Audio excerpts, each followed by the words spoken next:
Assalomu alaykum. Darsimizni 3-qismini boshlaymiz. Bu darsimizda doim va aniq ishlatadigan kombinatsiyalarimizni ko'rib chiqamiz. Birinchi kombinatsiyamiz Ctrl va strelkalar bilan bog'liq amallar bo'ladi. Ctrl ni bosib, o'ngga, chapga va tepaga, pastga strelkalarimizni bosadigan bo'lsak, bu bizani jadvalimizni oxirgi tugash nuqtasigacha olib borib beradi. Ya'ni Ctrl o'ngga qilsak, o'ng tomondan oxirgi tugash qismiga olib keladi. Pastga qilsak, pastga qarab tugagan qismigacha olib boradi. Shift tugmasini bosib yuradigan bo'lsak, bizni birma-bir buni belgilab chiqsak bo'ladi. O'zimizga kerak qatorlarni belgilab, deylik o'chirib yuborishimiz mumkin yoki biror bir rangga bo'yashimiz mumkin. Shu kabi amallarni bajarsak bo'ladi. Agar Ctrl Shift keyin strelka bilan yuradigan bo'lsak, bu umumiy belgilaydi.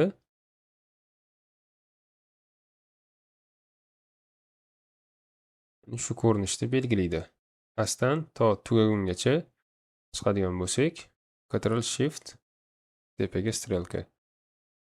Agar yonga qarab yuradigan bo'lsak ham Ctrl Shift shuni bossak, kerakli qatorlarimizni, ustunlarimizni va butun jadvalimizni ham bu ko'rinishda belgilab olsak bo'ladi.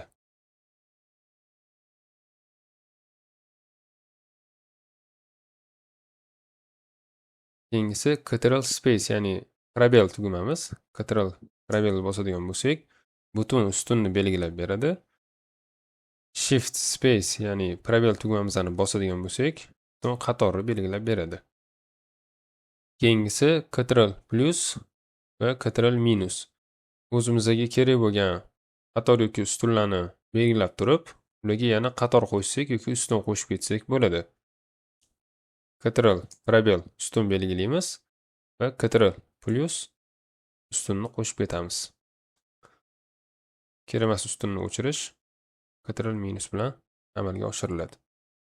Yoki qator qo'shish Shift probel Ctrl plus Ctrl minus ayirish.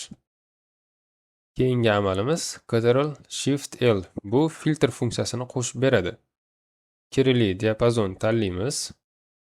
Ctrl Shift L qiladigan bo'lsak, bizga tepada shu belgilarni chiqazib beradi. Bu belgini bosadigan bo'lsak, filtr funksiyasi o'zimizga kerak bo'lgan birortasini tanlab, ichidan ajratib olsak bo'ladi shu funksiya orqali.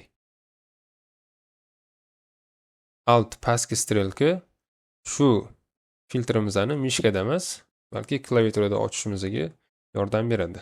Alt pastki strelka. Alt pastki strelka. Bu ko'rinishda ochsak bo'ladi. Darsimizning 3-qismi tugadi. Keyingi darsimizda yana qo'shimcha bo'ladigan kombinatsiyalarni ko'rsataman. Shu bilan 3-darsimiz tugaydi. Xayr, salomat bo'linglar.